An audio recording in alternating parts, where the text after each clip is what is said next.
বাবু দেখ, কথা না, আর আর কথা না, অনেক কথা হয়েছে, সারাদিন বক বক করে যাস। দেখ, এই যে থার্ড লেভেলের যে কোয়েশ্চেন গুলো আছে, এক্সট্রা কোয়েশ্চেন, এগুলো একটুখানি দেখ। অবভিয়াসলি দেখ, কোয়েশ্চেন গুলো আমি যে প্রিন্ট আউটটা দিয়েছি, সেখানে দেখ all PYQ and important question গুলো সব আছে, যেটা তুই অবভিয়াসলি স্টাডি করবি। পাশাপাশি যেটা দেখবি সেটা হচ্ছে গিয়ে অ্যাপের ম্যাটেরিয়াল সেকশনে যাবি, সেখানে দেখবি কম্পিটেন্সি বেসড কোয়েশ্চেন আনসার রয়েছে, যেটা নিয়ে অবভিয়াসলি আমরা ক্লাসে ডিসকাস করব। আর পাশাপাশি আমি এখান থেকে কয়েকটা কোয়েশ্চেন, একটু এক্সট্রা ইম্পর্টেন্ট কোয়েশ্চেন আমি একটু ডিসকাস করবো, যাতে অ্যাটলিস্ট আনসার লেখার ওরিয়েন্টেশনটা ডেভেলপ করা যায়। ঠিক আছে, এবার বল বাবু, তুমি একটা রিকোয়েস্ট পাঠিয়ে দেবে আমাকে, আমি করবো। হ্যাঁ, আদ্রিজা দাস কালকে পাঠিয়ে, কালকে আমি খুব টায়ার্ড ছিলাম, দ্যাটস ওয়াই আমি করতে পারিনি। যাই হোক, দেখো, আজকে এই পড়া হয়ে যাক, তারপর বলিস আমি করবো। দেখ, how would you evaluate Sam's character and elucidate any two qualities and substantiate them with evidence from the text? তাহলে obviously বেসিক্যালি যেটা নিয়ে ডিসকাস করতে বলেছে, দ্য ক্যারেক্টার অফ স্যাম। আচ্ছা, এই যে স্যামটা কে ছিল আমাদের? Psychiatrist friends. Very good. So that in the third level by Jack Finney, Sam is an important character who is also to close friend of the main character. তাহলে obviously main character কে? Charlie. তাহলে এই যে main যে protagonist রয়েছে, ওর close character, close friend, খুব কাছের বন্ধু, তাই তো? মানে যাকে তার চার্লি তার সাইকোলজিক্যাল প্রবলেম শেয়ার করতে পারে, তাই না? তাহলে যার সঙ্গে তুমি ধরো তোমার problem, day to day problem, psychological problem share করতে পারো, অবভিয়াসলি সে হচ্ছে তোমার খুব ক্লোজ ফ্রেন্ড ধরে নিতে হবে। তো দেখ, Sam works as a psychiatrist and understand human thoughts and emotions very well. His character shows two main qualities, বহু মন দিয়ে জায়গাটা দেখবি, হ্যাঁ। He is intelligent and logical.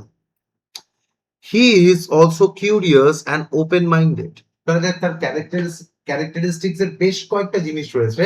একটা হচ্ছে intelligent, logical, open minded and curious. Okay, মানে দেখ, কিউরিয়াস কেন? যে দেখ, আমাদের যে চার্লি রয়েছে, যে থার্ড লেভেলের কথাটা বলেছে, ও কিন্তু ওই সেকেন্ড লেভেলে গিয়ে ও কিন্তু ওটা সার্চ করেছে, এবং সার্চ করেছে মানে উইদাউট এনি প্রিপারেশনে সার্চ করেনি। পকেটে কিন্তু $800 এর, মানে অ্যারাউন্ড $700 ওল্ড কারেন্সি বিল নিয়েই গেছে, তাই না? তাহলে ওপেন মাইন্ডেড, যেটা বলেছে চার্লি সেটাকে কিন্তু গ্ল্যাডলি অ্যাকসেপ্টও করেছে।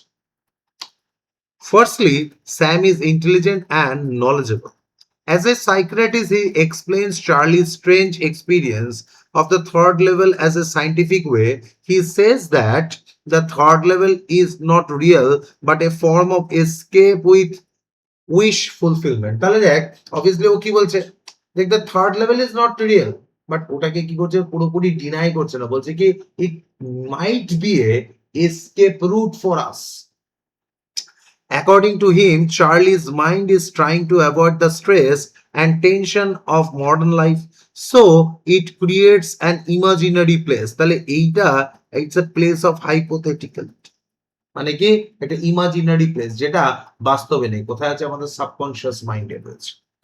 He explains this very clearly when he says your third level in short is a form of escape. তাহলে আমাদের যে স্যাম রয়েছে, সে হচ্ছে কি খুব ক্লিয়ারলি ডিসকাস করছে কি, যে থার্ড লেভেলটা হচ্ছে একটা escape route of wish fulfillment and from the stress and the problems of your life and your times. And this shows how well Sam understands the human psychology. তাহলে obviously এই intelligent and knowledgeable এর মানেটা কি, obviously being a psychologist, তার কি একটা sense develop করে, মানে he is a sensible person, logical person, intelligent also, এটা হচ্ছে ওর ক্যারেক্টার। নেক্সট দেখ, secondly, Sam is also curious, যেটা আমি তোমাদের একটু আগে ডিসকাস করলাম। এই কিউরিয়াস অ্যান্ড ওপেন মাইন্ডেড বলে ও কিন্তু দেখ, এই চার্লি যেটা বলেছে সেটা পুরোপুরি ডিনাই করে দেয়, তাই না? তাহলে দেখ কি করেছে, at first he does not believe in the third level and treats it like a dream or imagination, but later in the story it is revealed that Sam himself has found the third level and gone back in time to 1894. কিন্তু ও কিন্তু third লেভেলে গিয়ে ওটা খুঁজতে গেছে, শুধু deny করে ছেড়ে দেয়নি যে না না ওটা খুঁজে পাওয়া যায় না, এরকমটা নয়।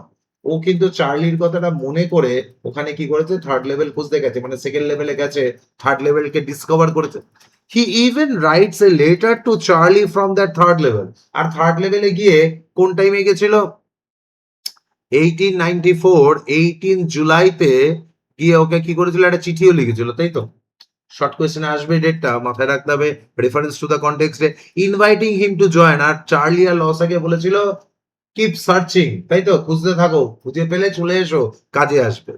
This change in Sam's thinking shows that he is not just a man of science but it also ready to explore the unknown when he sees something worth believing. তাহলে অবভিয়াসলি মানে এই যে ধর ম্যান অফ সায়েন্স মানে এটা নয় যে যেটা আমি জানি সেটাই শেষ কথা, বাকি কিছু পৃথিবীতে হতে পারে না, তা নয়। মানে বিষয়টা হচ্ছে কি, এই যে কিউরিয়াসনেস, যে নতুন কিছু হলেও হতে পারে, থার্ড লেভেল থাকলেও থাকতে পারে, এই যে ব্রড মাইন্ডনেস, ওপেন মাইন্ডনেস, এটা ওর একটা ক্যারেক্টারের অংশ। So Sam is both logical and thoughtful, and his journey from disbelieving to believe adds an interesting twist to the story, shows how people can change when they are faced with new and amazing experiences. তাহলে obviously কি, এই যে ধর একটা possibility, probabilities এর মধ্যে Sam কাজ করে, এটা হচ্ছে স্যামের একটা ওয়ান অফ দ্য বেস্ট আর ওয়ান অফ দ্য ইউনিক একটা ক্যারেক্টারিস্টিক্স, ঠিক আছে? তো দেখ, স্যামের ক্যারেক্টার যদি দেয়, এইভাবে আনসারটা লিখবি, একবার একটুখানি দেখ, যদি বুঝতে কোনো সমস্যা হয় বা ইনফ্যাক্ট স্টোরি রিলেটেড কোনো কোয়ারিজ থাকে, লজিক্যাল কোয়ারিজ থাকে, তাহলে জিজ্ঞেস কর, ডিসকাস করছি।